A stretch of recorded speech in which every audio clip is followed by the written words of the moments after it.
কি দেখে মনে হচ্ছে না যে গরম গরম গোলাপ জামুন ভাজা হচ্ছে?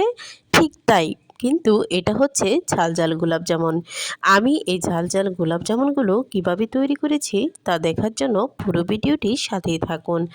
আপনার বাসায় যদি থাকে ডিম এবং আলু, তাহলে ঝটপট খুব সহজেই এই রেসিপিটি তৈরি করে ফেলতে পারবেন। এটি দেখতে যেমন সুন্দর, খেতেও কিন্তু ভারী মজা। আমি এই জাল জাল গোলাপ জামুন তৈরি করার জন্য এখানে 2টা আলু গ্রেটার দিয়ে গ্রেট করে নিয়েছি। এবার এখানে দিয়ে দিব একটি সিদ্ধ ডিম। এই ডিমটিও আমি গ্রেটার দিয়ে গ্রেট করে নেব। এবার আমি এখানে পরিমাণ মতো লবণ দিয়ে দিলাম। আর এখানে ব্যবহার করেছি পেঁয়াজ কুচি এবং কাঁচামরিচ কুচি।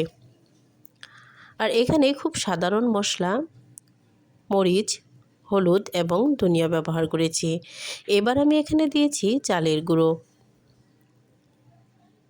চালের গুঁড়োটা দেওয়ার ফলে যে উপরটা ক্রিস্পি হবে, ভিতরটা নরম থাকবে। এবার আমি এখানে দিয়েছি তেল।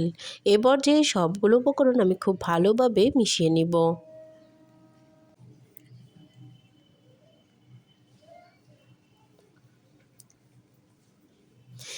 এবার দেখুন, এটা আমি এমনভাবে মিশিয়েছি যে গোল গোল মিষ্টির শেপ বা গোল শেপ করার ফলে এটা কিন্তু ভেঙে যাবে না,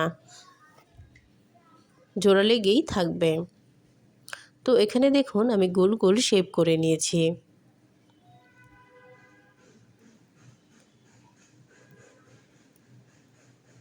এইভাবে আমি সবগুলোই গোল গোল শেপ আকারে করে নিয়েছি।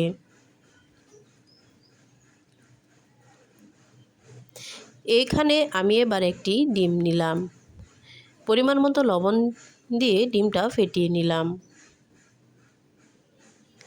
এবার যে গোল গোল শেপ করে রেখেছিলাম ওইগুলো আমি এই ডিমে দিয়ে কিছুক্ষণ গড়াগড়ি করে এবার উঠিয়ে নেব ব্রেড ক্রাম্পে। তো আমি এখানে দ্বিতীয় দফায় আবার কতগুলো দিয়ে দিব। এবার দেখুন আমি এখানে কিন্তু খুব অল্প পরিমাণ ব্রেড ক্রাম্প ব্যবহার করেছি।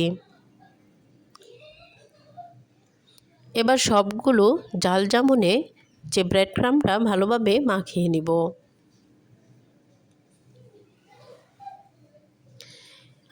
এবার একটি প্যানে তেল হালকা গরম করে সবগুলো জাল জামুন আমি দিয়ে দিব।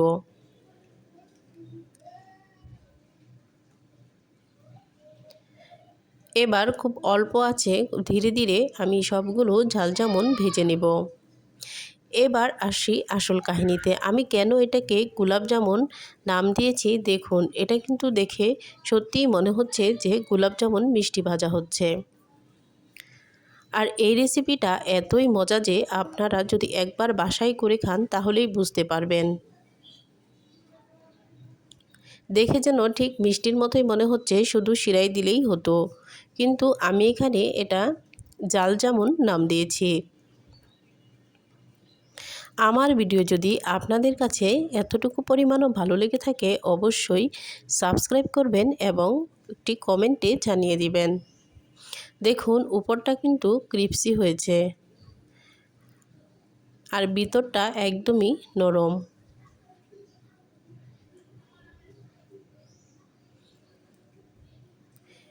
এটা দেখতে ভারী সুন্দর, খেতেও অনেক মজা। আল্লাহ হাফেজ।